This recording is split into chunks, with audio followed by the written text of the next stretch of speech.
अस्सलाम वालेकुम। होपफुली आप सब ठीक होंगे। अगर आपके पास अपॉर्चुनिटी है कि आप किसी और मुल्क का वीज़ा ले सकते हैं या वहाँ पे जाके रह सकते हैं, तो आपको ये बहुत जल्द कर लेना चाहिए। बिकॉज़ आने वाली जो हुकूमत है और आने वाले जो साल हैं, वो इकॉनमी के अकॉर्डिंग पाकिस्तान के लिए बहुत ही मुश्किल साबित होने जा रहे हैं।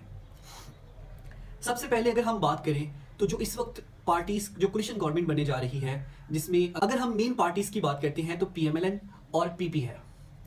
हम इन दोनों को देखते हैं तो दोनों ने इलेक्शंस में जो वादे किए थे, मरीम नवाज ने कहा था कि वो 200 यूनिट बिजली फ्री देगी अवाम को, जबकि बिलावल भुट्टो ने कहा था कि वो 300 यूनिट जो है वो अवाम को बिजली फ्री देगा। लेकिन जब हम इनके मैनिफेस्टो को देखते हैं तो पीएमएलएन ने तो ये चीज़ ऐड ही नहीं की। उनका मैनिफेस्टो जो था वो अलाइन था जो आईएमएफ की कंडीशनैलिटीज़ हैं।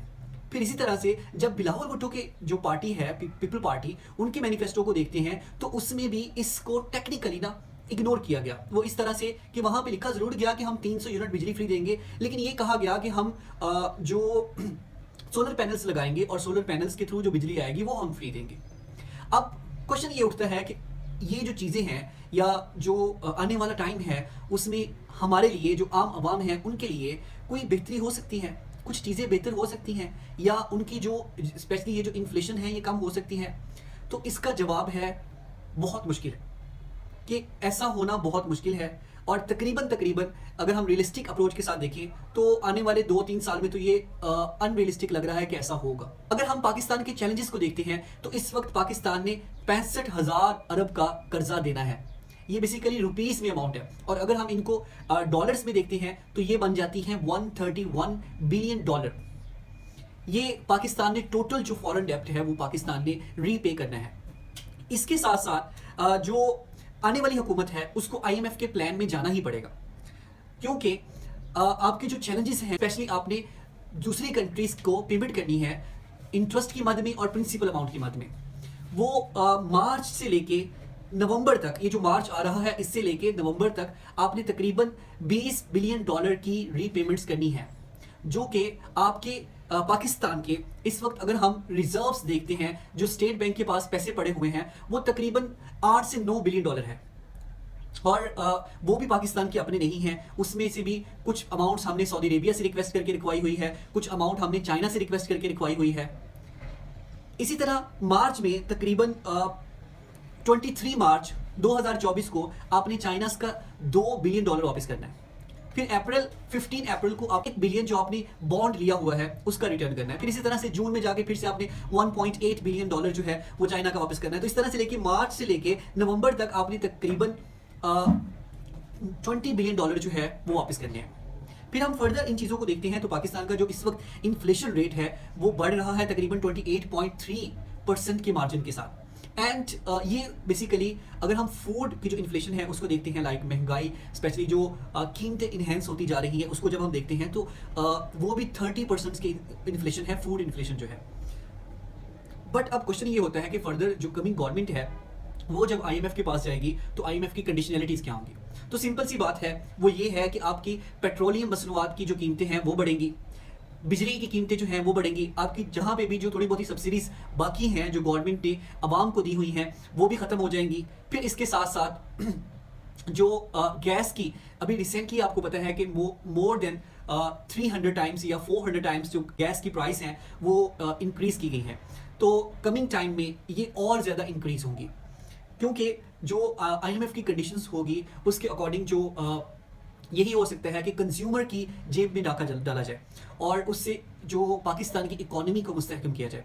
अभी रिसेंटली पाकिस्तान का जो आईएमएफ के साथ स्टैंड बाय एग्रीमेंट है, जिसमें पाकिस्तान ने 3 बिलियन डॉलर का वो स्टैंड बाय एग्रीमेंट था, और उसकी जो रिसेंट किस्त है वो एक हफ्ता पहले पाकिस्तान के स्टेट बैंक को वो मसूल हो चुकी है। लेकिन ये वो पैसे हैं जो कि हम यूज़ नहीं कर सकते। बेसिकली लोग कहते हैं कि आईएमएफ का प्लान है वो क्यों ज़रूरी है। बेसिकली आईएमएफ का प्लान इसलिए ज़रूरी है कि जब आप आईएमएफ के साथ एग्रीमेंट कर लेते हैं, जो उन्होंने एक कोटा रखा होता है कंट्रीज़ का, तो जब आप उनके साथ एग्रीमेंट कर लेते हैं वो आपको अमाउंट सेंड कर देते हैं। तो उसके बाद आप क्या करते हैं कि जो एशियन बैंक्स हैं, फिर उसके बाद सऊदी अरेबिया का जो बैंक है, फिर यूरोपियन जो बैंक्स हैं, फिर चाइना का जो बैंक है, फिर यूएई का जो बैंक है, ये क्या है, ये फिर आपको लोन दे देते हैं। फिर जो आपकी ज़रूरियात होती हैं, जो आपकी फ़िज़िकल ज़रूरियात होती हैं, उनके अकॉर्डिंग ये आपको लोन दे देते हैं। एंड सेकेंडली, जब IMF के आप प्लान में होते हैं तो आप लिमिटेड अमाउंट ले सकते हैं, यानी कि लोन की फॉर्म में आप लिमिटेड अमाउंट ले सकते हैं, आप ज़्यादा मनी नहीं ले सकते। फॉर एग्जाम्पल, अगर आप IMF के प्लान में नहीं हैं तो आप 10,000 अरब डॉलर भी कर्जा ले सकते हैं। लेकिन अगर आप IMF के प्लान में हैं तो उन्होंने डिफाइन किया है कि आप सिर्फ इतना ही कर्जा लेंगे, इससे ज़्यादा कर्जा नहीं लेंगे, और जो आपने कर्जा लिया होगा उसका एक एक पेनी का आपको IMF को हिसाब देना पड़ता है। क्योंकि हमारे जो लीडर्स हैं, हमारे जो दानिश्वर हैं, ये जब IMF के पास जाते हैं कर्ज लेने के लिए तो इनके पास कोई प्लान नहीं होता। फॉर एग्जाम्पल, आप रियल लाइफ में भी जब किसी के पास जाते हैं कर्ज लेने के लिए तो आपसे पूछता है कि आप इसको वापस कैसे करेंगे। तो इसी तरह से जब आपके पास कोई प्लान नहीं होता तो फिर IMF जो है वो अपनी टर्म्स एंड कंडीशंस के ऊपर आपको लोन देता है।